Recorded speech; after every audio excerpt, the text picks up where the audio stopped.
Hoy he venido aquí a ver a Quimera, esta inmobiliaria de lujo que está construyendo unos búnkeres desde 48 millones de euros. En la cadena SER, Cibermillonarios, con Eva Cruz y Jaime García Cantero. Una maravilla a 275 metros bajo el suelo. Ubicación secreta. Este búnker no se va a construir porque Quimera Underground no existe. Es fruto de la imaginación de los guionistas Alex Pina y Esther Martínez Lobato y parte del marketing de su nueva serie para Netflix, El Refugio Atómico. Pero la imaginación de estos guionistas se basa en algo que está en el ambiente. 4 dueños de tecnológicas atrincherados en la montaña. No sé si habrán visto Mountain Head. Los refugios atómicos eran un icono de la Guerra Fría. Esa familia media con 2.3 hijos, las máscaras antigas, las judías de lata. El refugio atómico del siglo XXI no es así. Ni siquiera es solamente atómico. Las amenazas hoy son mucho más variadas. Catástrofes climáticas, guerras civiles alimentadas por bulos, desmoronamiento de la estructura social o un meteorito como el No mires arriba. Hay una nave por si fallábamos. La supervivencia al apocalipsis es ahora cuestión de estatus. Según Douglas Rushkoff, autor de La supervivencia de los más ricos, los cibermillonarios han desarrollado lo que él llama la mentalidad. Puede que sea usar la tecnología en lugar de mantener relaciones, tener un robot en lugar de una novia o simplificar el mundo usando algoritmos, mudarse a Marte, subir tu conciencia a la nube, hacerte poshumano. Hay una ansia por no tener que lidiar con las complejidades de la realidad y de la intimidad y de las demás personas. Y eso encaja perfectamente con ciertas formas de capitalismo. No ser nunca la persona que está trabajando, no ser el que se ensucia, el que cava la zanja, el que cultiva el alimento, no ser ni siquiera el que está en la tienda ni el que hace las actividades creativas. No, la mentalidad exige que seas el que invierte, el que tiene las acciones o los derivados de los derivados. La mentalidad es la idea de que puedes ganar el suficiente dinero como para escapar de la realidad que has creado ganando ese dinero, o construir tanta tecnología como para escapar en cohete del planeta que has destruido construyendo esa misma tecnología. Esto parece una fantasía filosófica, pero no lo es. Hay personas en la Casa Blanca con Donald Trump que creen abiertamente que el propósito de la humanidad es llevarles a ellos a la siguiente etapa, que nosotros, los seres humanos, somos un estado larvario de la especie, mientras que ellos desarrollarán alas y llegarán al próximo lugar. Para el cibermillonario que aprenderemos a ser hoy, ese próximo lugar es su hacienda de 193 hectáreas junto al lago Wanaka, en Nueva Zelanda. Y no, este programa no tiene presupuesto para llevarles hasta allí, pero sí para descubrir cómo ser Peter Thiel.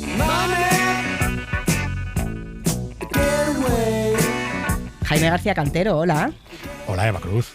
Bueno, a lo largo del verano vamos a aprender sobre los cibermillonarios, estos magnates de la tecnología, estos tecnobros, que están cambiando el mundo con sus inventos cibernéticos y sus fortunas colosales. ¿Por qué empezamos esta serie de programas por Peter Thiel, que es el más desconocido de todos? Bueno, Peter Thiel es desconocido, pero el pérfido y sofisticado Peter Thiel es el epicentro del terremoto ultraderechista que ha destrozado Silicon Valley. Es además el gran profeta tecnolibertario. Es un hombre tremendamente influyente en el mundo emprendedor, es el vórtice, es el nexo, es el nodo central de la red que conecta a todos nuestros cibermillonarios y es además el CEO de la compañía Palantir, que va a ser fundamental para entender el futuro de la defensa en un mundo en el que empezamos a hablar de la Tercera Guerra Mundial. Y por si fuera poco, es el hombre que susurra al oído al vicepresidente J.D. Vance. Bueno, aquí la importancia de alguien se mide en dólares y le hemos pedido que nos haga de calculadora hoy a Pablo Anzola, que es compañero de economía de la cadena SER. Peter Thiel, puesto 103 en la lista de personas más ricas del mundo. Fortuna estimada 20.100 millones de dólares. No es el más rico, pero sí el inversor con más visión. Fundó la empresa de pagos online PayPal y cambió nuestra forma de comprar. Fue el primer inversor en Facebook y cambió nuestra forma de relacionarnos. Ha invertido también en LinkedIn, en Airbnb o en SpaceX. La empresa más importante que está ahora bajo su mando es Palantir, que está cambiando la forma que tienen los gobiernos de vigilarnos. Enough was enough! And I said, let Trumpomania Jaime, este señor que grita, o mucho me equivoco, o es Hulk Hogan, el rey de la lucha libre, arrancándose la camisa por Trump en la convención republicana. Bueno, Hulk Hogan formaba parte de esa fauna variopinta que apoyaba al señor Donald Trump en la convención republicana, donde también estaba nuestro invitado Peter Thiel, pero que tiene mucho más en común. Hace años, Gawkers, una revista online, publicaba un vídeo sexual de Hulk Hogan en el que el problema no era solamente el contenido, sino con quién tenía ese contenido, que era la mujer de uno de sus mejores amigos. Claro, Hogan denunció a la revista y detrás de un proceso absolutamente millonario por ambas partes, consigue una gran victoria que hace que Gawkers tenga que cerrar. Lo que no sabíamos en ese momento es que el que financiaba ese proceso legal era nuestro protagonista, Peter Thiel, en un proceso de venganza servida muy, muy fría, porque años antes Gawkers fue la primera revista que publicó que Peter Thiel era gay. Pero después de ese episodio que tú cuentas, Thiel asumió su condición sexual sin mayor problema, escucha. I am proud to be gay. I am proud to be a Republican. But most of all, I am proud to be an American. Ser gay y republicano no es fácil, tampoco lo es ser un libertario y tener la empresa de vigilancia más importante del mundo, pero vamos al principio. Le hemos pedido a Ana Usle que nos cuente cómo el niño que fue Peter Thiel se convirtió en el hombre que hoy es Peter Thiel.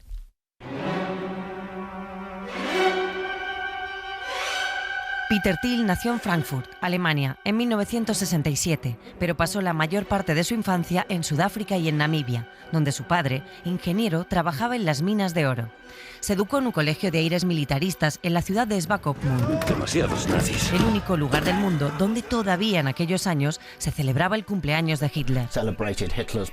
Con 11 años la familia se trasladó a Estados Unidos. Allí Thiel se convirtió en un campeón de ajedrez y luego licenciado en Filosofía y Ciencias Económicas en la Universidad de Stanford. Descontento con la deriva woke del currículum académico, funda la revista más conservadora de la historia de esa universidad, The Stanford Review, cantera de secretarios de Estado y embajadores de la administración Trump. Thiel pone semillas y le suelen florecer. Le pasó también con PayPal, que dio nombre no solo a su primera empresa, sino también a la llamada PayPal Mafia, un grupo de inversores con profundas redes de influencia entre Silicon Valley y el mundo del dinero. Peter Thiel es un líder intelectual, escritor y devorador de libros. De pequeño, leyó todo Isaac Asimov y era devoto de la ultraliberal Ayn Rand, que describe al hombre ideal como racional, independiente y de gran autoestima. Para un chico como Thiel, tímido, difícil y con pocos amigos, estos ideales eran alimento espiritual. Pero el libro que dice haber leído más de 10 veces es El Señor de los Anillos. ¿Quién tendrá ahora la fuerza de hacer frente a los ejércitos de Isengard y Mordor? Palantir, el nombre que le dio a su empresa más importante, es una piedra visionaria que usa Saruman para espiar a los pueblos de la Tierra Media. Saruman es esclavizado y corrompido por Sauron. Si Peter Thiel es Sauron, ¿será el vicepresidente J.D. Vance su Saruman? Pues muy probablemente. El presidente J.D. Vance, y creo que esta es una historia interesante, era un estudiante de Derecho en Yale que decidió cambiar su vida cuando se le apareció la luz, como a Saulo antes de convertirse en San Pablo, en una conferencia del señor Peter Thiel.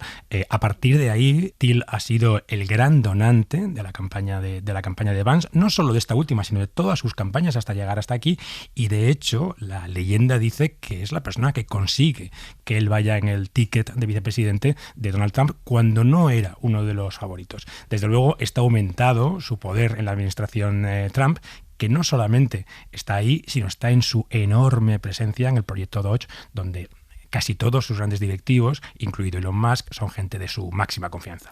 Claro, porque Ana ha mencionado la PayPal Mafia y yo creo que Elon Musk también está en esa PayPal Mafia. ¿Quién es esta gente? Claro, es un grupo importantísimo. Pensemos que PayPal, que es de la primera generación de startups de Silicon Valley, una plataforma que revoluciona el mundo de los pagos, pero en el que hay muchísimos empleados que luego ha sido gente tremendamente relevante. Para que nos hagamos una idea, por supuesto, está el señor Elon Musk, pero está Reid Hoffman, que luego fundaría LinkedIn, que es hoy propiedad de Microsoft, y empezamos a ver aquí conexiones divertidas. conocidas. También están los que luego fueron los cofundadores de YouTube, hoy en manos de Google, y seguimos viendo conexiones interesantes. Pero también estaba David Sacks, que es hoy el máximo responsable de tecnología de la administración Trump. No solamente es estas personas que trabajan ahí, sino que el dinero que gana en esta operación el señor Peter Thiel, que tampoco es tanto para los estándares actuales, ellos venden por en torno a 1.500 millones, parece ser que él tiene una participación de más o menos 50 millones, pero a partir de ahí empieza a invertir sistemáticamente y siempre bien. El ojo de Sauron ayuda bastante en esto. Claro. Él es el primer inversor en Facebook, mucho antes de convertirse en Meta. Está muchos años en ese consejo de administración y es amigo personal y, vamos a decir, referente intelectual de Zuckerberg. Pero muchos años después también invierte en primera ronda en otra compañía que hoy nos suena mucho, que es OpenAI. Y es también amigo personal de Sam Altman, que además es de su círculo cercano y de los que sigue al dedillo algunas de las instrucciones del señor Peter Thiel. Bueno, vamos con las frases que definen a Peter Thiel. Por ejemplo, esta. La competición es para perdedores. Curioso en un republicano supuestamente liberal, esto de que no le guste la competencia. Parte de las contradicciones del señor Peter Thiel, no le gusta nada la competencia, depende de los monopolios y de hecho depende de una visión de los monopolios casi convertidos en reinos, que se parece muchísimo a esos imperios de los que hablaba el filósofo italiano Negri. Él razona esto desde una perspectiva intelectual, dice que eso favorece la innovación, que la competencia muchas veces se basa solamente en la copia y claro, es la crítica al modelo llega a criticar profundamente la democracia. Es un modelo absolutamente fallido y que debemos superar. Claro, la democracia como sistema acabado, de eso justo estuvimos hablando con el pensador Daniel Innerarity. Peter Thiel, que es para mí uno de los personajes más interesantes y bellacos de toda esta historia, está convencido de que la democracia ya no es el marco en el que se pueden solucionar los problemas graves que tiene la humanidad, cambio climático, pobreza, etcétera. Él lo dijo y él lo cree y él tiene también mucho dinero, pero me interesa más por qué eso lo dice y por qué eso resulta verosímil a una capa amplia de la población. O sea, ¿por qué un personaje como Milei con la motosierra conecta con la libertad de Ayuso, con el recorte de la administración propuesto por Musk, con el tecnosolucionismo de Zuckerberg y de la idea de control tecnológico de los procesos de comunicación? A mí me interesa muchísimo más eso que explicarlo todo por un negocio, porque incluso hay gente incluso que estaría dispuesta a perder dinero. Te puedo decir que tiene 20.100 millones de dólares y que a fecha de 2025 ocupa el puesto 103 en la lista de los más ricos. Sí, me parece fascinante que estos personajes que se han dedicado a hacer dinero, que han querido que se les regule poco, ahora mismo estén, más que pidiendo poca regulación, ser ellos los reguladores, ¿no? Yo creo que estamos en un cambio de época que tiene que ver con el hecho de que hasta relativamente poco había una discusión legítima entre los partidarios de un poco más de regulación y los partidarios de un poco más de innovación y de libertad, ¿no? Es la vieja discusión socialdemócratas, liberal-conservadores, ¿no? Estado-mercado, ¿no? Y en ese marco nos habíamos desenvuelto y nos habíamos peleado mucho y a veces intensamente porque no tenemos la misma visión del mundo. Pero nadie se había salido de eso, ¿no? Y yo creo que las nuevas extremas derechas y los nuevos ultrarricos y tecnofeudales se han salido completamente de ese marco de juego, ¿no? Y luego hay otra cosa, y es el hecho de que habíamos pensado que tecnología, desarrollo económico, democratización, derechos humanos, todo eso iba de la mano. Eso es un presupuesto que ahora mismo se ha visto como muy débil.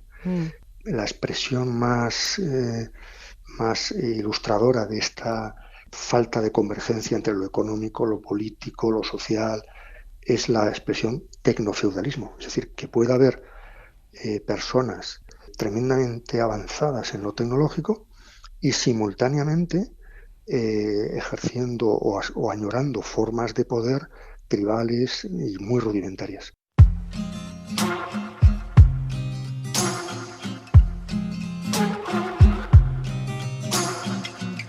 Es un personaje fascinante y aterrador. Para comprender mejor a Peter Thiel hemos hablado con Daniel Iriarte, un periodista que ha vivido en más de 40 países y que acaba de publicar Guerras Cognitivas en la editorial ARPA. Lo primero que le preguntamos fue ¿qué es Palantir? Bueno, Palantir es una empresa que sobre todo se dedica a la agregación de datos, a buscar datos de donde puede. Palantir tiene 4 ramas y la que aquí nos interesa es Palantir Gotham, que es la que esos datos se aplican al mundo de la vigilancia, de la inteligencia y demás. Su trabajo, el trabajo de la empresa, es tratar de detectar patrones que un analista humano no puede ver, pues cruzando todos esos datos, ¿no? Y eso es una información muy útil. Es una empresa que surge directamente después del 11 de septiembre para ofrecer este tipo de servicios pues, a las agencias de inteligencia. Y en Gaza han estado presentes, han estado ayudando al ejército israelí a marcar patrones, a marcar objetivos a los que bombardear, etcétera. Si Elon Musk es el hombre que puede privatizar o externalizar la NASA, ¿no? Peter Thiel puede ser el hombre que externalice la CIA, ¿no? Porque al final, cada vez más, la actividad que hace la CIA es una actividad que se basa en tecnología y que se basa en agregación de datos, que es lo que hace Peter Thiel. ¿Cómo ves esta presencia creciente de los ciber en general, pero muy en particular de Thiel en el gobierno americano?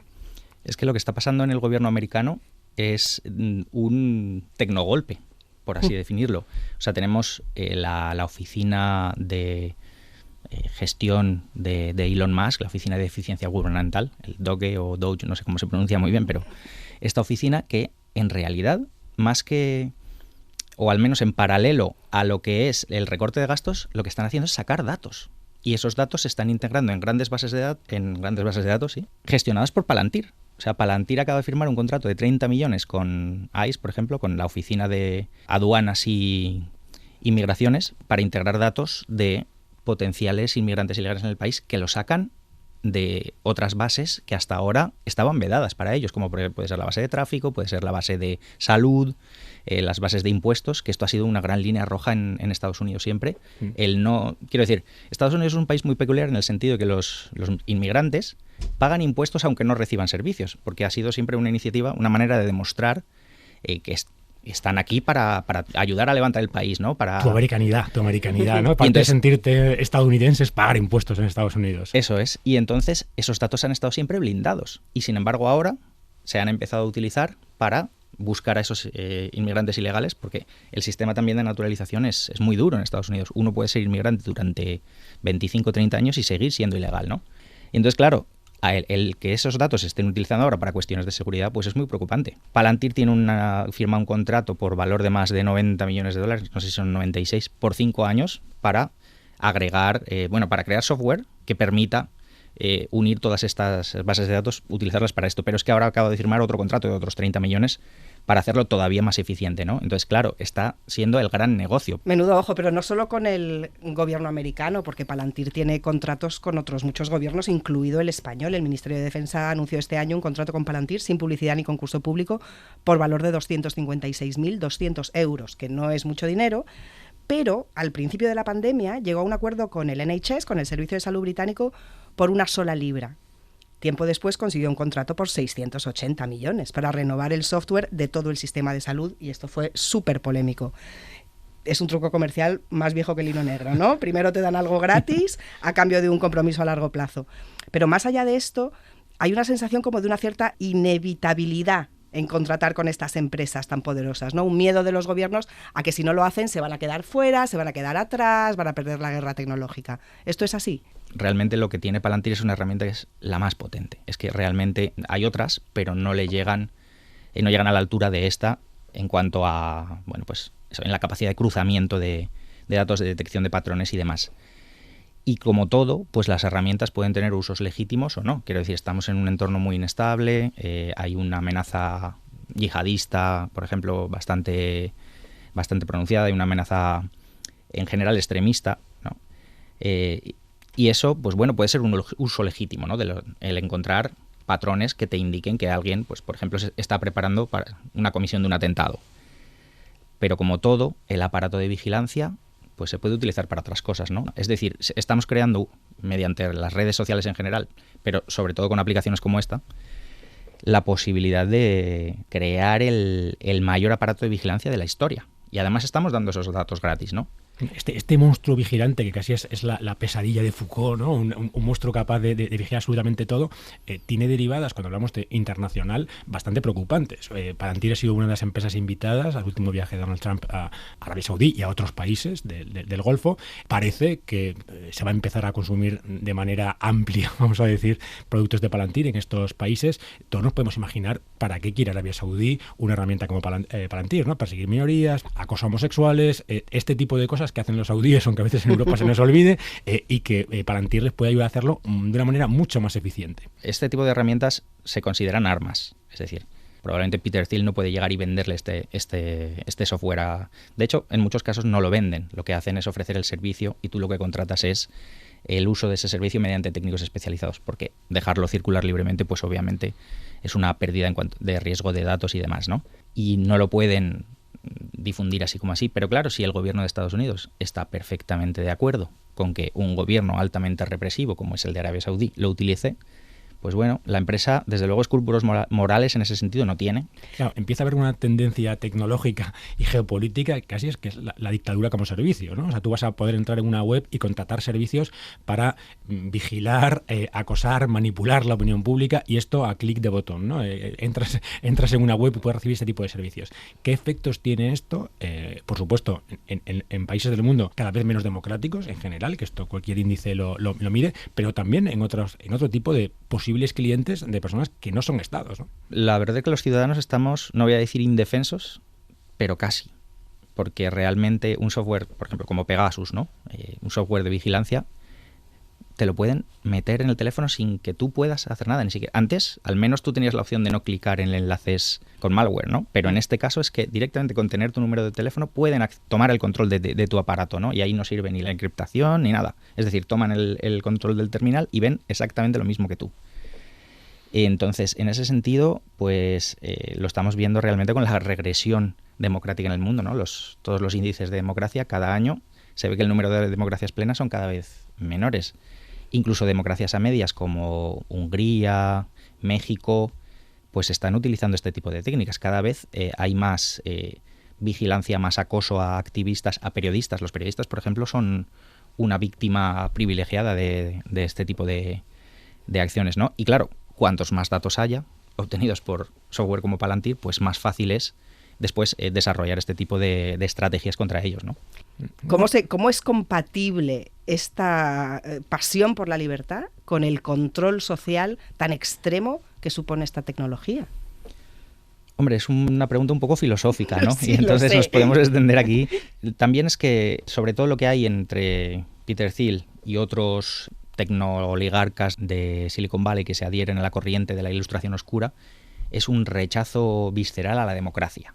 En el sentido, ellos creen que la democracia, en el sentido de que da poder a las minorías, o a las grandes mayorías incluso, acaba coartando la libertad de determinados individuos que quizás están escogidos, ¿no? De hecho, abogan por un sistema monárquico, como le llaman ellos, o al menos de un gobierno de uno que sea el que controla, ¿no? Al estilo de una gran empresa, realmente, ¿no? Creen que se debe controlar el país, el Estado, de la misma manera que una empresa, con alguien que sepa lo que está haciendo y que tenga poder absoluto para tomar las decisiones que hay que tomar, ¿no?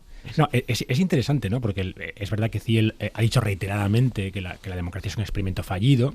Y es verdad, como bien dices, que hay mucha gente en la parte intelectual, en esta ilustración oscura, que dice cosas parecidas. La gran diferencia es que Thiel ha construido una herramienta para conseguirlo. O sea, es decir, está de esas ideas, vamos a decir, filosófico-bizarras, ¿no? Que a veces tiene la ilustración oscura, muy basadas en provocaciones, casi en butards, ¿no? Simplistas, pero es dotando esto de unas herramientas prácticas cada vez más preocupantes, que le van a obligar a tener razón, porque claro, le está dando esas herramientas para conseguir lo que quería. Y quizás este debate, que es un clásico en la democracia americana, ¿no? Del lugar que juega la libertad, las democracias europeas, sobre todo las nórdicas, muy basadas en una democracia que antepone el bien común a todo lo demás, la americana antepone la libertad a todo lo demás, pero siempre con ese paraguas de la democracia. Creo que ellos han destruido ese paraguas, ¿no? Entonces es la libertad y solo la libertad de muy pocos. Y me parece muy interesante, y me gustaría que profundizaras también en esto, esta parte de que, vamos a decir, eliminar la participación ciudadana. Ya ni siquiera con tus errores, lo que decíamos antes, ya no hace falta que cliques, no hace falta que te equivoques y me des tus datos. Yo ya soy capaz, como una fuerza superior, de controlarte y convertirte en un zombi más de mi vigilancia, de mi manipulación o incluso de estas guerras cognitivas que vamos a empezar a ver. Claro, es que lo preocupante que hay aquí es que esta filosofía de la ilustración oscura, que es un poco realmente bizarra, es una mezcla de muchas cosas que puede ser incluso contradictorias, pero es muy influyente en personas que ahora mismo tienen mucho poder en el gobierno de Estados Unidos, que hace 10 años no lo tenían, y sin embargo ahora sí, ¿no? El gran profeta de la ilustración oscura, el primer pensador de ellos, Curtis Yarvin, este hombre define esta corriente como la mezcla de dos fuerzas. Por un lado, el espíritu de la ingeniería moderna, y por el otro, la gran herencia histórica del pensamiento predemocrático de la antigüedad, el periodo clásico y la época victoriana. Mediante la tecnocracia vamos a volver a una edad oscura, dorada, para ellos es dorada, anterior.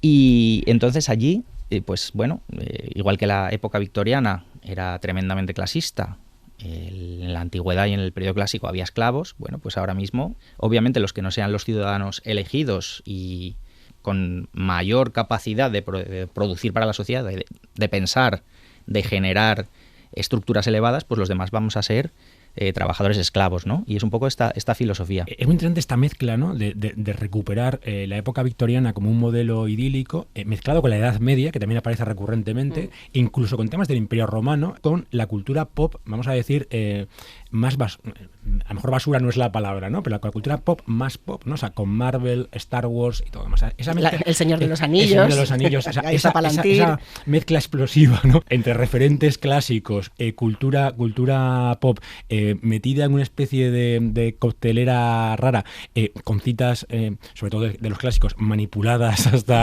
y retorcidas hasta el infinito, y cómo esto es capaz de convencer a gente supuestamente inteligente, ¿no? Curtis Yarvin, él mismo se define como el Lord Sith del pensamiento reaccionario, total. Lord Sith, para quien no esté familiarizado con Star Wars, que no creo que haya mucha gente, pero bueno, por si hay alguno, es como el gran villano de Star Wars, ¿no? El que está por encima incluso de Darth Vader, ¿no? Sí. Y la persona que, de hecho, crea el imperio galáctico, ¿no? Entonces él se define como esa persona que lo que quiere es crear un nuevo imperio tecnológico en el que Estados Unidos vuelva a ser fuerte y prominente y sea pues quien tenga un poco todos los derechos, ¿no? Pues Daniel Iriarte, muchísimas gracias. Gracias a vosotros. Gracias.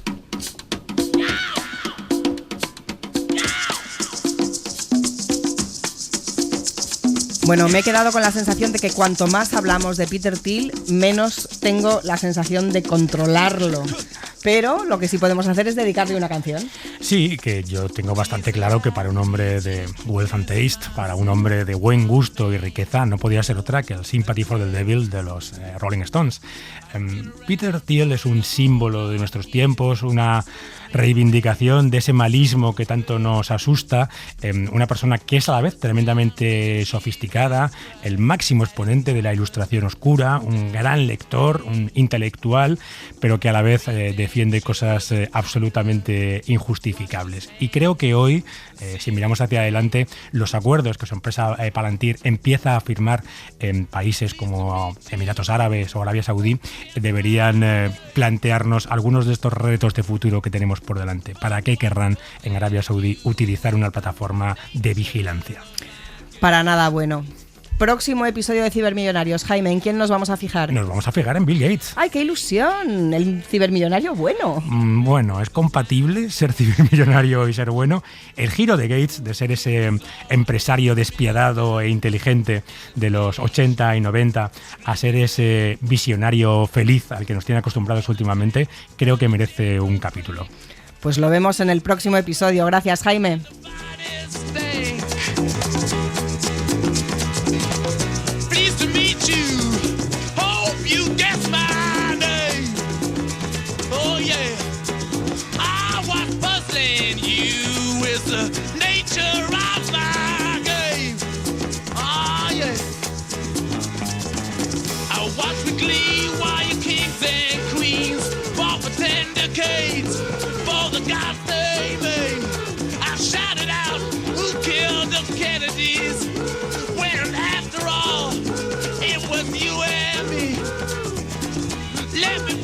Introduce myself.